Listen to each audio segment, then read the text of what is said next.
Moi, je vais vous parler des rétinectomies à ma façon.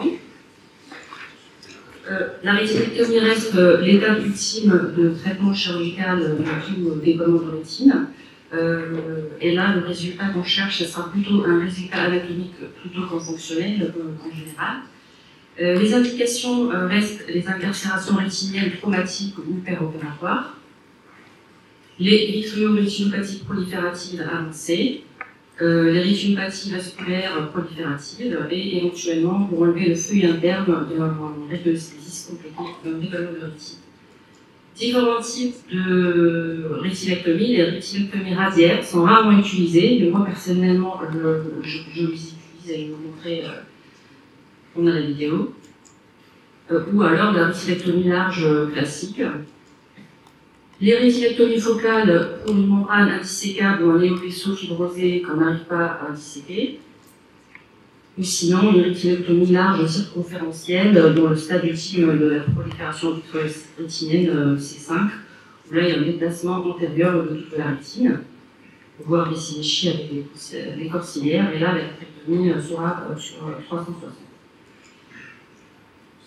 La rétinectomie focale pour la carcération rétinienne lors d'une perforation du globe pendant une anesthésie péropératoire, ou alors sur le trajet d'un corps étranger intraoculaire perforant. Alors, my way. Moi personnellement, je fais toujours des rétinectomies larges, toujours supérieures à 180, parce que j'estime que si j'arrive à cette étape, c'est qu'il y a une fibrose assez étendue. Le fait de faire des rétinectomies inférieures à 1 cadran, s'il y a une récidive de décollement de rétine, il y a un risque de passage de silicone sous la rétine, et donc ça entrave une chirurgie ultérieure, qui sera encore plus difficile. L'endodiate, je ne la fais pas de principe, parce que la rétine à couper est généralement fibrosée avasculaire, donc ça suffit juste de lever la potence de la perfusion pour éviter les saignements péropératoires, ou sinon on doit terminer s'il y a des gros vaisseaux toujours persistants. Peler sous la rétine coupée, je trouve que c'est très important. Donc moi, en faisant la rétinectomie, j'examine toujours la rétine, je retourne la rétine coupée, je l'examine pour enlever toutes les membranes ou les ponts, ou éventuellement même les amas de pigments qu'on trouve sous la rétine ou les cordages sous-rétiniens. Faire des ponts de rétinectomie radiaire, ça c'est pour soulager la tension de surface. Je trouve que c'est plus facile pour réappliquer la rétine sous décaline et il y a moins de risque de prolifération ou de redécollement du bord postérieur de la rétinectomie. Si j'ai un glissement du bord de la rétine coupée, avec le bord mousse siliconée de la back flush, on peut la remettre en place. Je fais de la cryo sur les cornes de façon systématique et sur le bord postérieur au moins 3 rangées de laser. On enlève toute la rétine antérieure pour éviter la rubéose irienne, voire l'effet loupe antérieur. Et ça, je pense que la bordoscopie sera intéressante pour tout enlever. Et puis, pas forcément un échange direct des silicone, je passe toujours par l'air. Et puis le tamponnement, généralement du C3, ou alors du silicone, voire du tensiron si j'estime que le globe est déjà en voie de fuite. Alors ici, je vous montre une vidéo de rétinectomie. Donc là, j'ai fait la rétinectomie sans endothermie, juste avec la perfusion un peu élevée. Donc à chaque fois, j'essaie d'examiner à fur et à mesure le volet postérieur de la rétine coupée pour voir si j'arrive à enlever une membrane comme là, on la voit ici. Il y a quelque chose sous la rétine, c'est un pont en fait entre la rétine postérieure et antérieure que j'enlève. Voilà, j'examine toujours le bord postérieur. Là, c'est la rétinectomie radiaire que je fais, donc c'est des petits ponts sur le versant postérieur de la rétinectomie.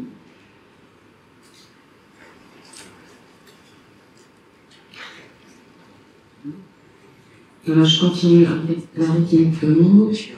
En observant le versant, j'arrive même des fois à retourner la rétine pour bien voir s'il y a des membranes ou autres à enlever, ou des cordages sous-rétiniens.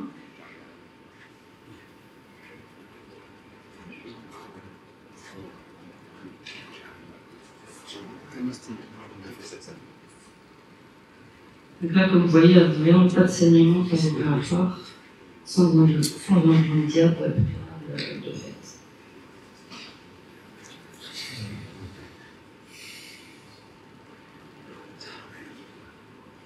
Là, il reste un petit pont que je vais lever pour libérer les deux versants de la rétinicomie.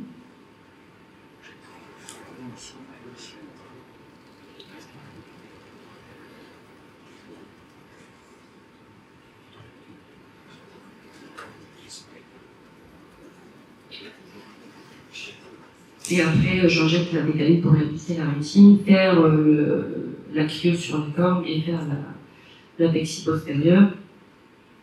Et puis, avec l'implantation, enlever toute la rétine antérieure qui reste. Alors là, c'est une autre vidéo qui montre comment, lors de glissement du bord de la rétinectomie, on peut, juste avec le bout siliconé de la backflush, remettre la rétine en place, sans être traumatique.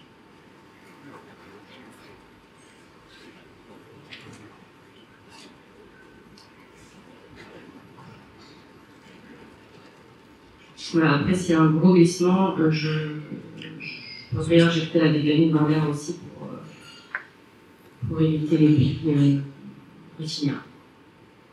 Voilà, merci.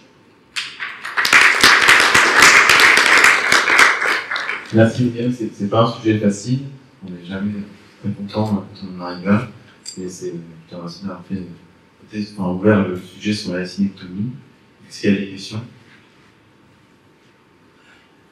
On a l'impression, quand on voit ta première vidéo, que tu n'as pas cherché à déplisser tes nœuds qui sont en arrière de ton indentation, tu n'as pas fait un peeling de la hyaloïde à ce niveau-là. Une fois que tu as fait ta rétinotomie, le peeling, tu ne peux plus le faire. Oui, tout à fait. Non, il y avait une dissection de toute la partie postérieure en aval. Mais il restait des plis, c'est volontiers que tu les as laissés en place?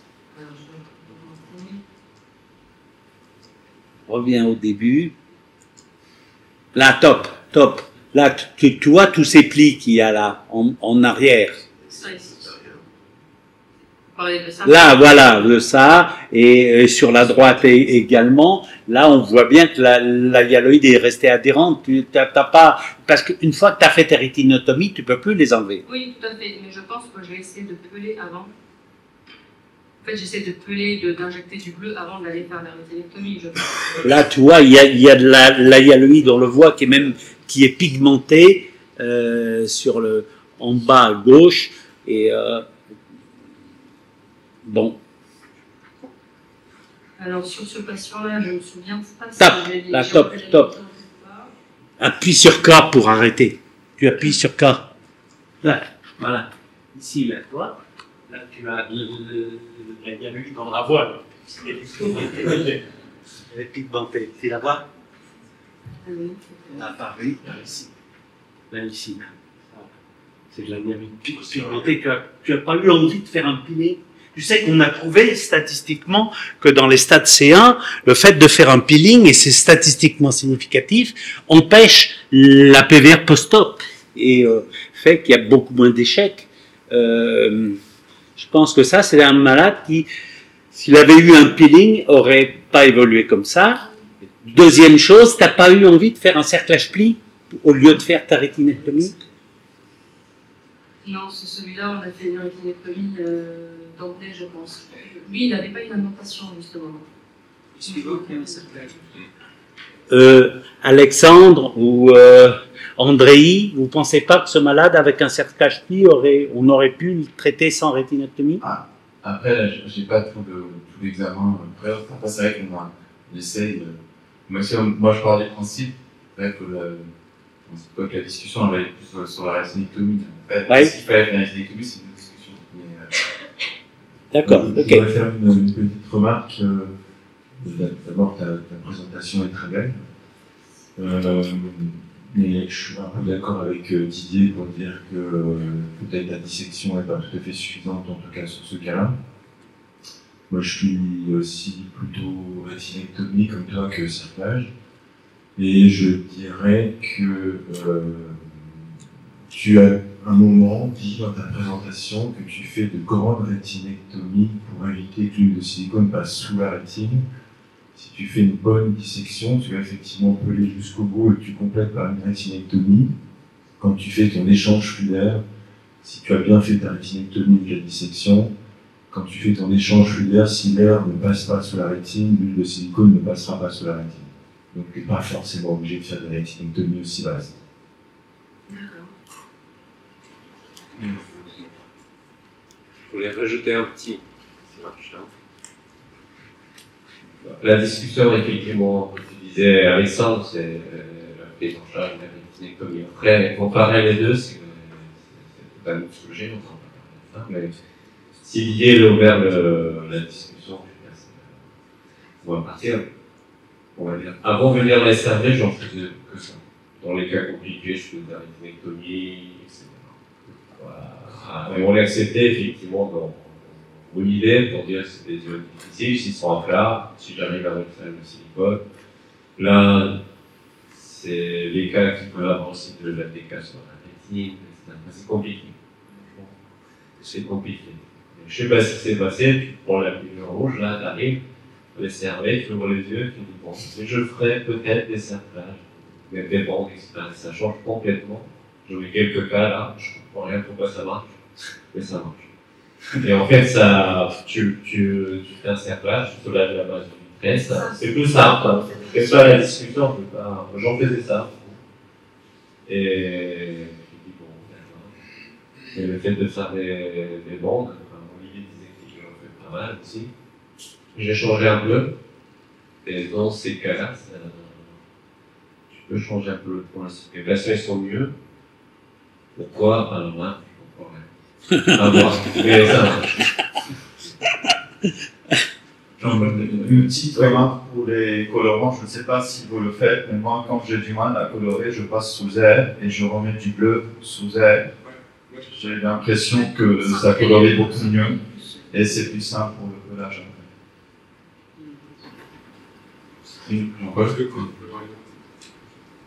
Oui. Je voulais juste. Plus près le micro. Est-ce qu'on garde bien présent? Non, mais même près de la bouche. Oui, mais ça, il faut réfléchir. Il n'y a pas d'habitude, c'est dur.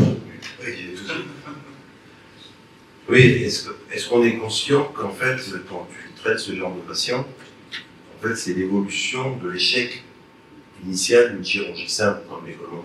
J'ai eu cette discussion avec Alain Gaudry en allant au Club Gaudin il y a déjà 30 ans. Parce que je revenais des États-Unis et j'étais choqué du nombre de décollements compliqués qu'ils faisaient, alors que nous, en France, on faisait beaucoup de décollements simples.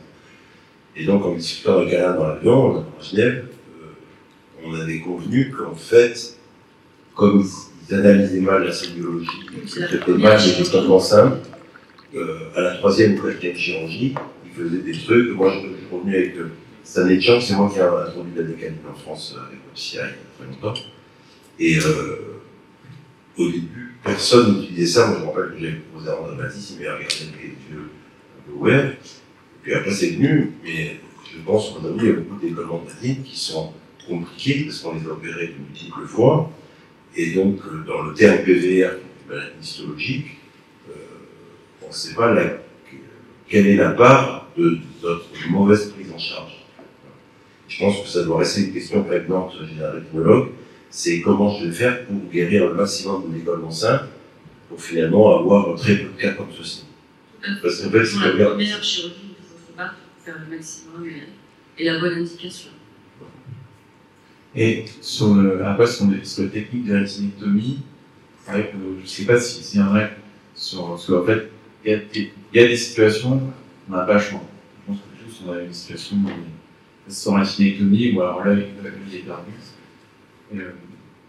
Après, c'est vrai que moi, comme j'ai un endoscope, je vais utiliser l'endoscopie et faire des rétinectomies sur 360 avec j'ai complètement changé ma stratégie par rapport à la discussion qu'on avait eue. C'est qu'en fait, moi, je vais le faire en 2 temps pour une rétinectomie. Je vais faire la rétinectomie inférieure sur quasiment 270 degrés. Je tamponne avec du tensiron et après, en un deuxième temps, je vais compléter en supérieur et tamponner par du silicone. Parce qu'en fait, le gros problème des rachinectomies, c'est le glissement, on parle. En fait, une rachinectomie, avec des mouvements de fluide qu'il y a dans l'œil, même si on la applique, la macula, des fois, elle est complètement glissée, avec des yeux qui ont une hypotonie. Et c'est vrai que j'ai changé, je fais ça en 2 temps. Hein. Je sais pas s'il y a d'autres qui ont des techniques de rachinectomie. Mais toi, ça, tu le fais que quand il y a une rachinectomie circonférentielle, dans ce rond, puis tu refais la deuxième. En tu fait, fais pas pour toutes. non, en fait, pour moi, les indications de rachinectomie, enfin, je fais maintenant que 360. Je fais plus de rachinectomie partielle. Quand je pars dedans, je me dis, c'est. Parce que c'est vrai que moi, j'ai le cerclage pluie, 360, donc que j'aurais essayé avant, et si je vois que c'est pas possible, par exemple, je sais qu'il y a des malades, des fois, qu'on reprend, qui ont des déhiscences très postérieures, où là, avec une PVR au milieu, enfin, sans rachinectomie, c'est juste mission impossible. Donc, dans ces cas-là, je pars sur 300 parce que sinon ça s'arrête là quand je vois que les malades ne guérissent pas.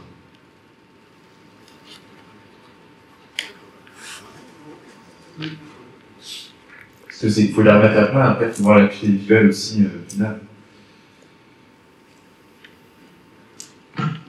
En fait, pour revenir, c'est toujours un problème de vitrail, parce que si tu prends un patient qui a un décollement, les chirurgiens sont 4 mois de souvent ça se passe bien, parce que tu n'as pas la composance que tu dédiée, tu as tout le vitrail qui traque, c'est tout. Donc forcément, c'est malheureusement un échec de la prise en charge, parce que quand tu arrives à faire voilà, tant que tu as le vitrail, c'est compliqué des fois. Si tu prends juste un patient qui a un décollement par des chirurgiens, c'est la même chose. Il a une rétinectomie en les inférieures, mais ça se passe bien parce que tu n'as pas la composante fractionnelle vitraire. Parce qu'il n'y a pas de PDR. Exactement. Donc tu gères différemment. Bon, là, tu essaies de faire ça, mais oui, tu as la PDR. Après, voilà, soit la prévenir en première chirurgie, soit la traiter autrement. Le fait de soulager la base vitrée, ça marche aussi. Au revoir. Ça rejoint le problème de la vitrectomie versus alimentation sclérale, c'est que chez un jeune, la vitrectomie postérieure est pratiquement impossible, de bonne qualité et complète. Donc en fait, tu crées le lit de la PVR en faisant sa chirurgie par oculaire d'emblée. Donc c'est pour ça que hier j'étais en dessous de 50 ans, vitrectomie orbifice-festala, en première attention sur la fonctionnement de l'idée, parce que je n'ai pas de vitrectomie postérieure. Donc 3 fois après, je passe ce tableau-là, et en fait, il aurait pu être évité. C'est ça qui est bien. En tout cas, c'est pas un sujet facile. Merci, William, parce que c'est. Merci.